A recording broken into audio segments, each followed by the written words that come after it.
तुम्हालाच सांगितलं पत्रकार परिषदेमध्ये आणि तुमच्याकडेच बातम्या विरोधक उलट्या सुलट्या सोडत होते.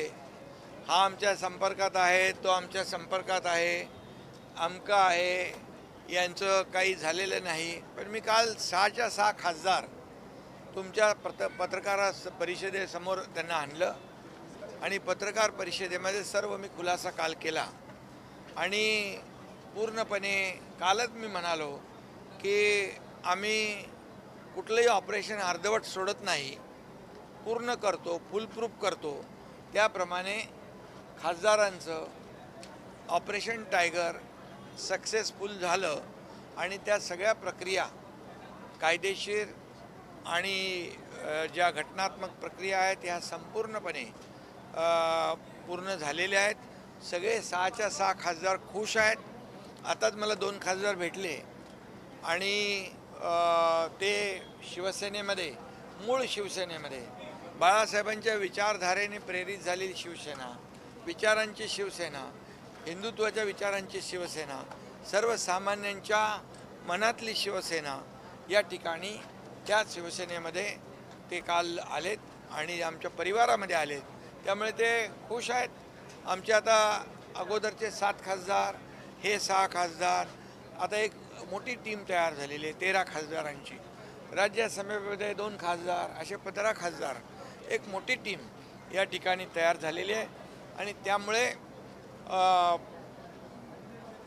जे शिवसेना त्या भागामध्ये अधिक बळकट आणि अधिक मजबूत होईल आणि त्यामुळे त्या भागातल्या विकास कामांसाठी आजच आम्ही काही विभागांचा निधी जो आहे तो निधी त्यांचे प्रस्ताव आणायला सांगितलेत. काही निधी जो आहे त्यांना तात्काळ देण्याच्या सूचना देखील मी दिलेल्या आहेत.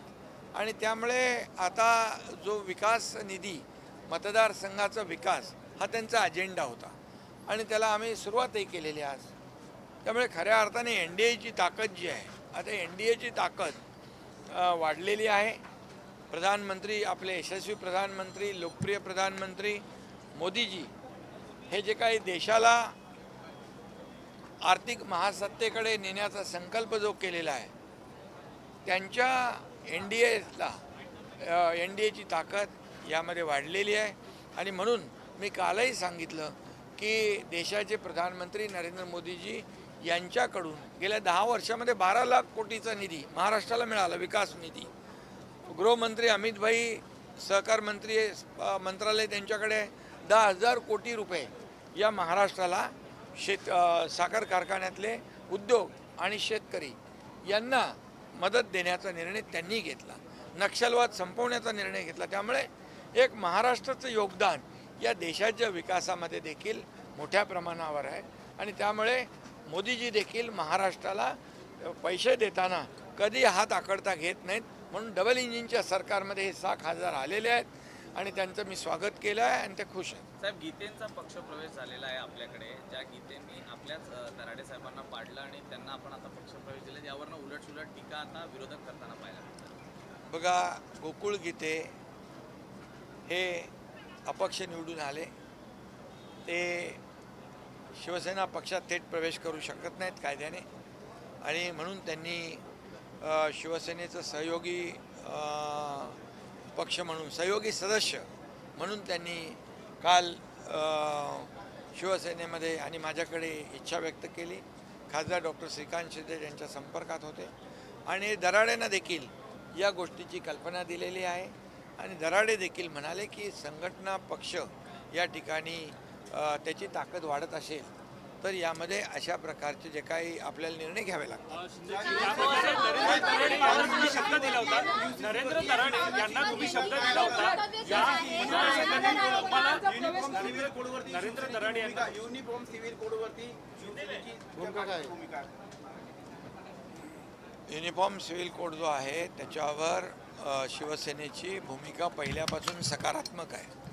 कारण हिंदू हृदय सम्राट बाळासाहेब ठाकरेंची, आमच्या बाळासाहेबांची भूमिका पहिल्यापासून देशामध्ये समान नागरी कायदा असला पाहिजे आणि तीच भूमिका आमची आहे. त्यामुळे समान नागरी कायदा सगळ्यांना समान न्याय, कुठल्याही समाजावर अन्याय होणार नाही, या सगळ्या या बाबतीमध्ये भूमिका आमची सकारात्मक आहे. बाळासाहेबांची भूमिका होती तीच आमची आहे, कारण बाळासाहेबांच्या विचारांची शिवसेना आम्ही पुढे नेतो आहे. त्यामुळे आणि या भूमिकेशी आम्ही सहमत आहोत. तराडे यांनी शब्द दिला होता. नवीन आपकी पार्टी की क्या भूमिका है? क्या यूनिफॉर्म सिविल कोड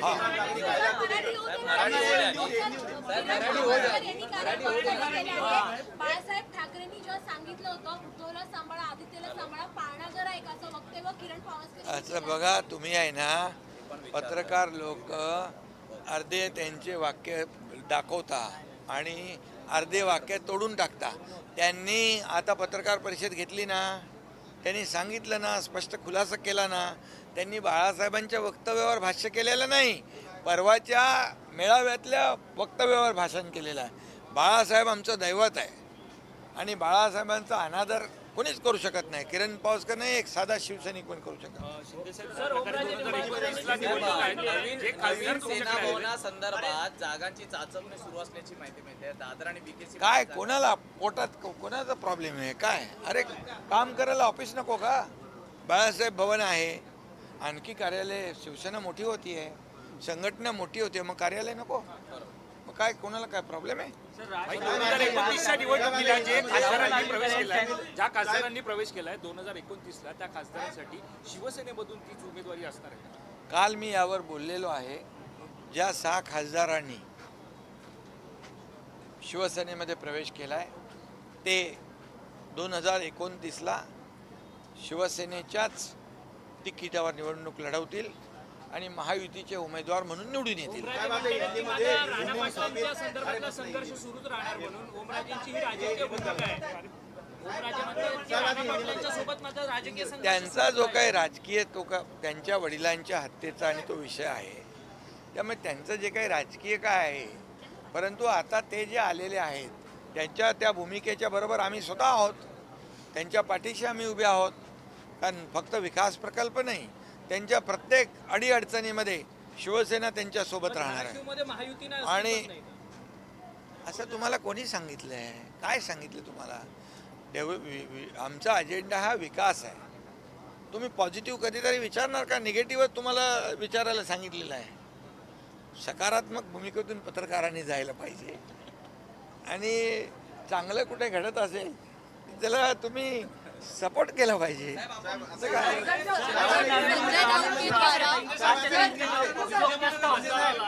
विद्यमान खासदाराला उद्धव ठाकरे गटाच्या नेत्याने जाहीरपणे धमकी दिलेली आहे, शिवीगाळ केलेली आहे. एक भारतीय न्यायसंहितेनुसार केस बनू शकते का आणि तुम्ही या संदर्भात पोलिसांशी बोलणार आहात का? आता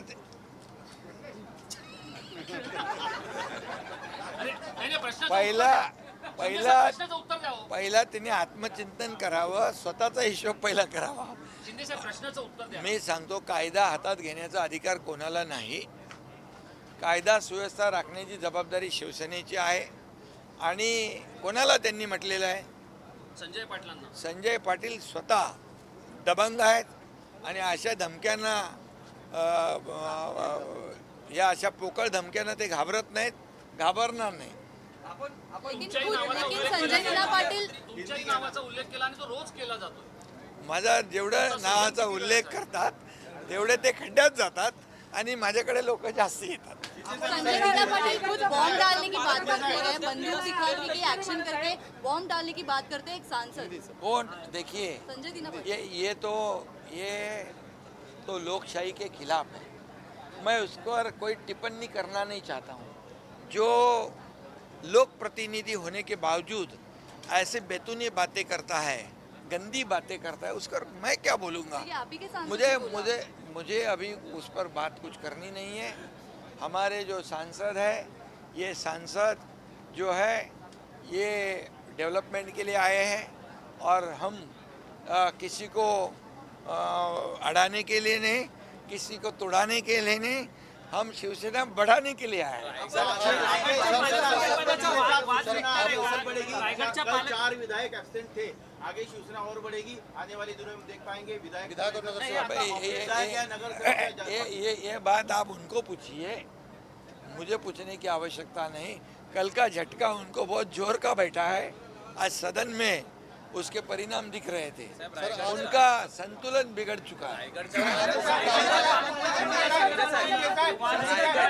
रायगडच्या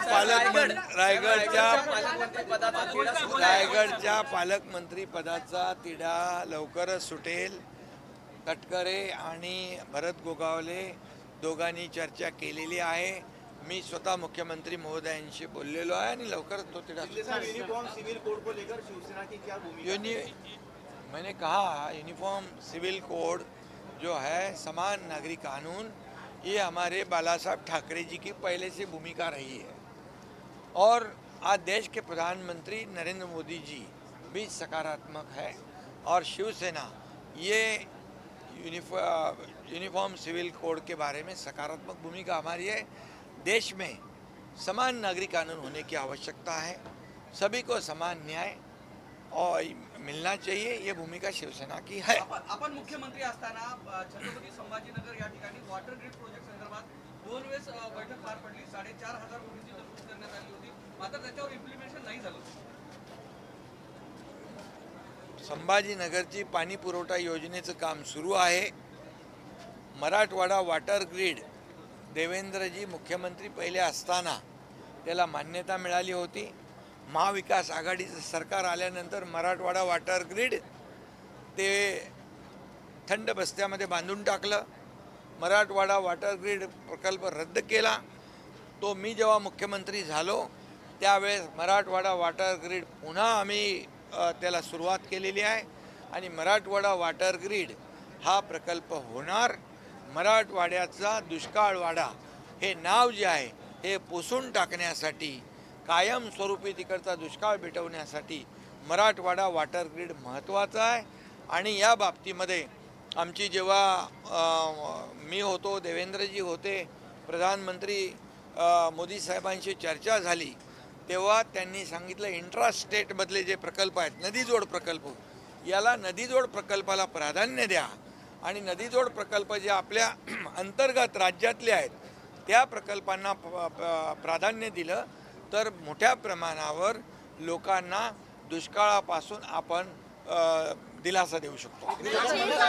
6 सांसद आपकी पार्टी में जुड़ चुके हैं, लेकिन क्या लोकसभा स्पीकर के साथ कोई मीटिंग हुई है? ओम बिरला के साथ मीटिंग सच में हुई है? देखिए मैं क्या कोई सच में? मीटिंग ऑफिशियल क्योंकि अभी तक कोई फोटोग्राफ अरे कोई लेटर आपको सामने आया नहीं। मैंने कल कहा कि ये 6 सांसद शिवसेना में शामिल हुए, आपके सामने लाया था ना उन्हें। अभी लोकसभा लीगल प्रोसीडिंग कंप्लीट हो चुकी है।